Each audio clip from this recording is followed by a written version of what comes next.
Nous organisons un diagnostic nocturne, donc c'est la 3e édition, en vue de repérer les dysfonctionnements en termes d'éclairage, les incidences par rapport à ces problèmes d'éclairage, par rapport aux problèmes d'incivilité, par rapport aux problèmes, je dirais, de violence et autres, puisque quand on a des zones d'ombre, nous savons aussi qu'il y a d'autres problématiques qui sont relevées. Mis à part cela, nous faisons aussi en sorte de repérer tout ce qui est, je dirais, les problèmes de VHU d'encombrant.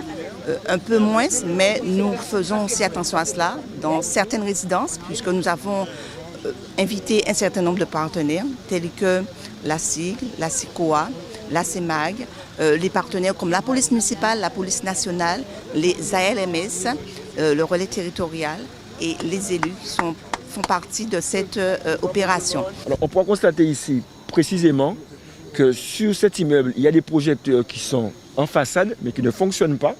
On pourra regarder ici également à l'intérieur du parc immobilier qu'il y a des candélabres qui ne fonctionnent pas.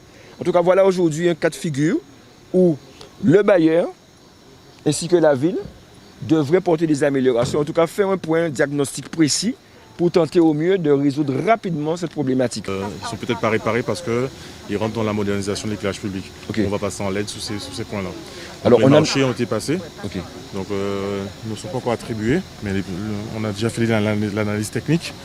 Donc d'ici, je pense, la fin d'année, on devrait lancer une campagne de rénovation.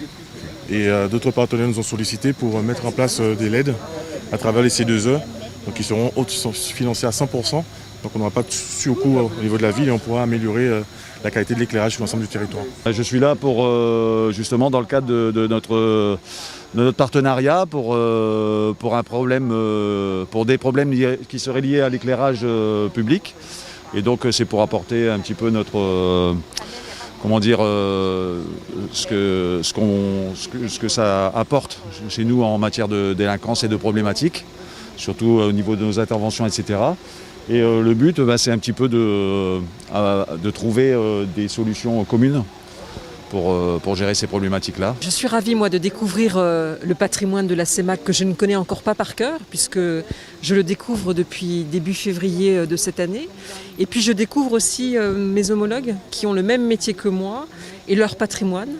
Et donc, en effet, la question de la sûreté et tranquillité dans les quartiers, c'est important. Et voilà, je suis particulièrement contente que cette question soit prise en main à la fois par les élus et par le monde de l'habitat. Ça nous permet de voir comment vivent nos résidences la nuit, puisqu'on a des amplitudes horaires plutôt en journée. Donc là, on peut effectivement voir que les investissements qu'on a pu mettre sur l'éclairage extérieur fonctionnent.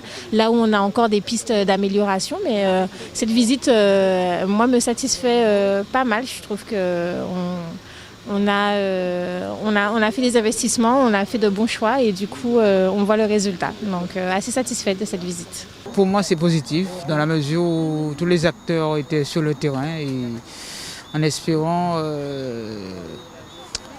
aller au plus vite pour l'amélioration des riverains.